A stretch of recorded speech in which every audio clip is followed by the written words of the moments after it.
بسم اللہ الرحمن الرحیم۔ السلام علیکم۔ مکہ میں ابو سفیان بہت بے چین تھا، آج کچھ ہونے والا ہے۔ وہ بڑبڑایا، اس کی نظر آسمان کی طرف بار بار اٹھ رہی تھی۔ اس کی بیوی ہند، جس نے حضرت امیر حمزہ کا کلیجہ چبایا تھا، اس کی پریشانی دیکھ کر اس کے پاس آ گئی تھی۔ کیا بات ہے، کیوں پریشان ہو؟ ابو سفیان چونکا۔ کچھ نہیں، طبیعت گھبرا رہی ہے، میں ذرا گھوم کر آتا ہوں۔ وہ یہ کہہ کر گھر کے بیرونی دروازے سے باہر نکل گیا۔ مکہ کی گلیوں میں سے گھومتے گھومتے وہ اس کی حد تک پہنچ گیا تھا۔ اچانک اس کی نظر شہر سے باہر ایک وسیع میدان پر پڑی۔ ہزاروں مشالیں روشن تھیں، لوگوں کی چہل پہل ان کی روشنی میں نظر آ رہی تھی، اور بن بناہٹ کی آواز تھی، جیسے سینکڑوں لوگ دھیمی آواز میں کچھ پڑھ رہے ہوں۔ اس کا دل دک سے رہ گیا تھا۔ اس نے فیصلہ کیا کہ وہ قریب جا کر دیکھے گا کہ یہ کون لوگ ہیں۔ اتنا تو وہ سمجھ ہی چکا تھا کہ مکہ کے لوگ تو غافلوں کی نیند سو رہے ہیں، اور یہ لشکر یقیناً مکہ پر چڑھائی کے لیے ہی آیا ہے۔ وہ جاننا چاہتا تھا کہ یہ کون ہے۔ وہ آہستہ آہستہ اوٹ لیتا اس لشکر کے کافی قریب پہنچ چکا تھا۔ کچھ لوگوں کو اس نے پہچان لیا تھا۔ یہ اس کے اپنے ہی لوگ تھے جو مسلمان ہو چکے تھے اور مدینہ ہجرت کر چکے تھے۔ اس کا دل ڈوب رہا تھا۔ وہ سمجھ گیا تھا کہ یہ لشکر مسلمانوں کا ہے، اور یقیناً محمد مصطفیٰ صلی اللہ علیہ وآلہ وسلم اپنے جانثاروں کے ساتھ مکہ آ پہنچے تھے۔ وہ چھپ کر حالات کا جائزہ لے ہی رہا تھا کہ عقب سے کسی نے اس کی گردن پر تلوار رکھ دی۔ اس کا اوپر کا سانس اوپر، نیچے کا نیچے رہ گیا تھا۔ لشکر کے پہرے داروں نے اسے پکڑ لیا تھا، اور اب اسے بارگاہ محمد میں لے جا رہے تھے۔ اس کا ایک ایک قدم کئی من کا ہو چکا تھا۔ ہر قدم پر اسے اپنے کرتوت یاد آ رہے تھے۔ جنگ بدر، احد، خندق، خیبر سب اس کی آنکھوں کے سامنے ناچ رہی تھیں۔ اسے یاد آ رہا تھا کہ اس کیسے سرداران نے مکہ کو اکٹھا کیا تھا محمد کو قتل کرنے کے لیے، کیسے نجاشی کے دربار میں جا کر تقریر کی تھی کہ یہ مسلمان ہمارے غلام اور باغی ہیں، ان کو ہمیں واپس دو۔ کیسے اس کی بیوی ہندہ نے امیر حمزہ کو اپنے غلام حبشی کے ذریعے شہید کروا کر ان کا سینہ چاک کر کے ان کا کلیجہ نکال کر چبایا، اور ناک اور کان کاٹ کر گلے میں ہار بنا کر ڈالے تھے، اور اب اسے اسی محمد صلی اللہ علیہ وآلہ وسلم کے سامنے پیش کیا جا رہا تھا۔ اسے یقین تھا کہ اس کی روایات کے مطابق اسے جیسے دہشت گرد کو فوراً تہہ کر دیا جائے گا۔ ادھر بارگاہ رحمت للعالمین میں اصحاب رضی اللہ تعالی عنہ جمع تھے، اور صحاب کے اقدامات کے بارے میں مشاورت چل رہی تھی کہ کسی نے آ کر ابو سفیان کی گرفتاری کی خبر دے دی۔ اللہ اکبر! خیمہ میں نعرہ تکبیر بلند ہوا۔ ابو سفیان کی گرفتاری ایک بہت بڑی خبر اور کامیابی تھی۔ خیمہ میں موجود عمر ابن خطاب اٹھ کر کھڑے ہوئے اور تلوار کو میان سے نکال کر انتہائی جوش کے عالم میں بولے، اس بد وقت کو قتل کر دینا چاہیے۔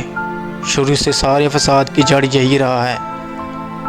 چہرہ مبارک رحمت للعالمین پر تبسم نمودار ہوا، اور آنکھ دلوں میں اترتی ہوئی آواز گونجی، بیٹھ جاؤ عمر، اسے آنے دو۔ عمر ابن خطاب آنکھوں میں غیظ لیے حکم رسول کی اطاعت میں بیٹھ تو گئے، لیکن ان کے چہرے کی سرخی بتا رہی تھی کہ ان کا بس چلتا تو ابو سفیان کے ٹکڑے کر ڈالتے۔ اتنے میں پہرے داروں نے بارگاہ رسالت میں حاضر ہونے کی اجازت چاہی۔ اجازت ملنے پر ابو سفیان کو رحمت للعالمین کے سامنے اس حال میں پیش کیا گیا کہ اس کے ہاتھ اسی کے امامے سے اس کی پشت پر بندھے ہوئے تھے۔ چہرے کی رنگت پیلی پڑ چکی تھی، اور اس کی آنکھوں میں موت کے سائے لہرا رہے تھے۔ لمحۂ رسالت مآب وا ہوئے اور صحابہ رضی اللہ تعالیٰ عنہ نے ایک عجیب جملہ سنا، اس کے ہاتھ کھول دو اور اس کو پانی پلاؤ، بیٹھ جاؤ۔ اور ابو سفیان ہارے ہوئے جواری کی طرح گرنے کے انداز میں خیمہ کے فرش پر بچھے قالین پر بیٹھ گیا۔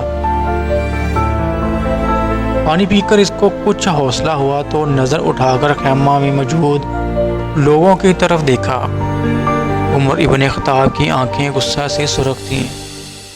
ابو بکر ابن قحافہ کی آنکھوں میں اس کے لیے افسوس کا تاثر تھا۔ عثمان بن عفان کے چہرے پر عزیداری کی ہمدردی اور افسوس کا ملا جلا تاثر تھا۔ علی بن ابو طالب کا چہرہ سپاٹ تھا۔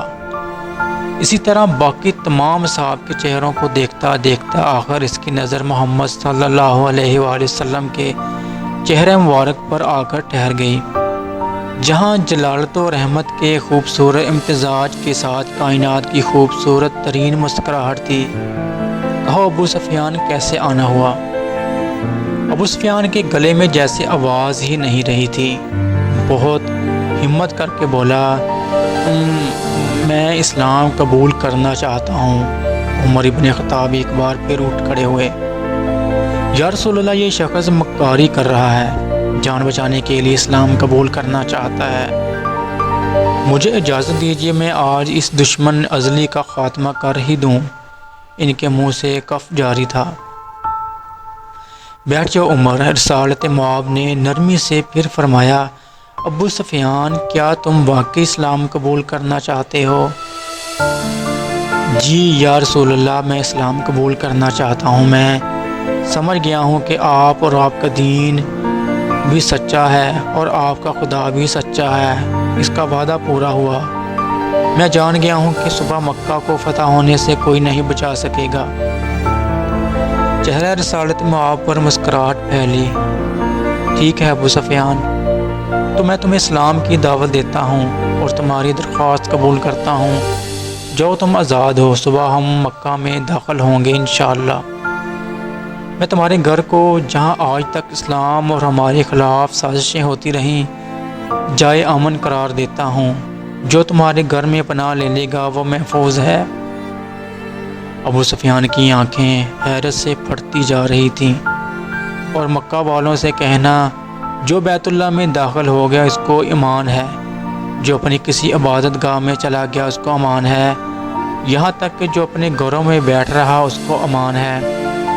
جاؤ ابو سفیان، جاؤ اور جا کر صبح ہماری آمد کا انتظار کرو، اور کہنا مکہ والوں سے کہ ہماری کوئی تلوار میان سے باہر نہیں ہوگی، ہمارا کوئی تیر ترکش سے باہر نہیں ہوگا، ہمارا کوئی نیزہ کسی کی طرف سیدھا نہیں ہوگا جب تک کہ کوئی ہمارے ساتھ لڑنا نہ چاہے۔ ابو سفیان نے حیرت سے محمد صلی اللہ علیہ وآلہ وسلم کی طرف دیکھا اور کانپتے ہوئے ہونٹوں سے بولنا شروع کیا، اشہد ان لا الہ الا اللہ و اشہد ان محمدًا عبدہ و رسولہ۔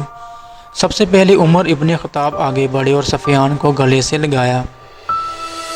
مرحبا اے ابو سفیان، اب سے تم ہمارے دینی بھائی ہو گئے، تمہاری جان مال ہمارے اوپر ویسے ہی حرام ہو گیا جیسا کہ ہر مسلمان کا دوسرے پر حرام ہے۔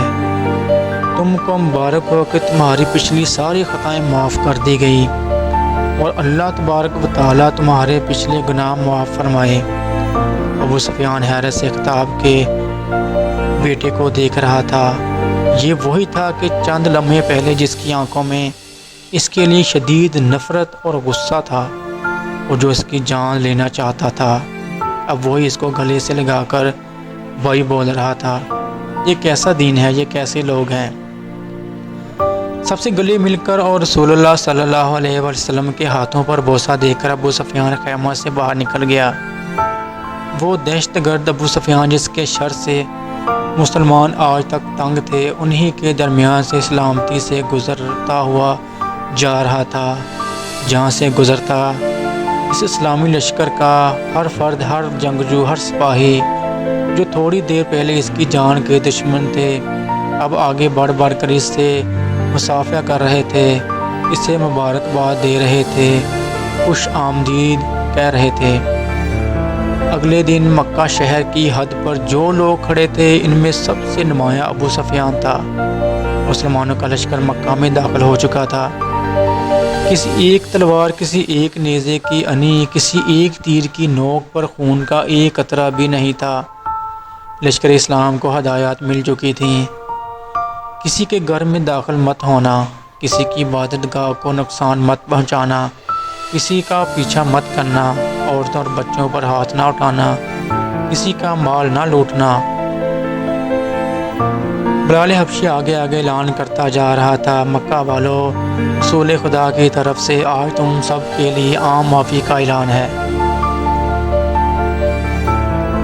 کسی سے اس کے سابقہ مال کی باز پرست نہیں کی جائے گی۔ جو اسلام قبول کرنا چاہے وہ کر سکتا ہے، جو نہ کرنا چاہے وہ سابقہ دین پر رہ سکتا ہے۔ سب کو ان کے مذہب کے مطابق عبادت کی کھلی اجازت ہوگی۔ صرف مسجد الحرام اور اس کی حدود کے اندر بت پرستی کی اجازت نہیں ہوگی۔ کسی کا ذریعہ معاش چھینا نہیں جائے گا، کسی کو اس کی عرضی جائیداد سے محروم نہیں کیا جائے گا۔ غیر مسلموں کے جان و مال کی حفاظت مسلمان کریں گے۔ اے مکہ کے لوگوں! ہندہ اپنے گھر کے دروازے پر کھڑی لشکر اسلام کو گزرتے دیکھ رہی تھی۔ اس کا دل گواہی نہیں دے رہا تھا کہ حضرت حمزہ کا قتل اس کو معاف کر دیا جائے گا، لیکن ابو سفیان نے تو رات یہی کہا تھا کہ اسلام قبول کر لو، سب غلطیاں معاف ہو جائیں گی۔ مکہ فتح ہو چکا تھا۔ بنا ظلم و تشدد، بنا خون بہائے، بنا تیر و تلوار چلائے، لوگ جوک تر جوک اس آفاق مذہب کو اختیار کرنے اور اللہ کی توحید اور رسول اللہ کی رسالت کا اقرار کرنے مسجد حرام کے صحن میں جمع ہو رہے تھے، اور تبھی مکہ والوں نے دیکھا اس ہجوم میں ہندہ بھی شامل تھی۔ یہ ہوا کرتا تھا اسلام، یہ تھی اس کی تعلیمات، یہ سکھایا تھا میرے رسول صلی اللہ علیہ وآلہ وسلم کی پیاری ذات نے۔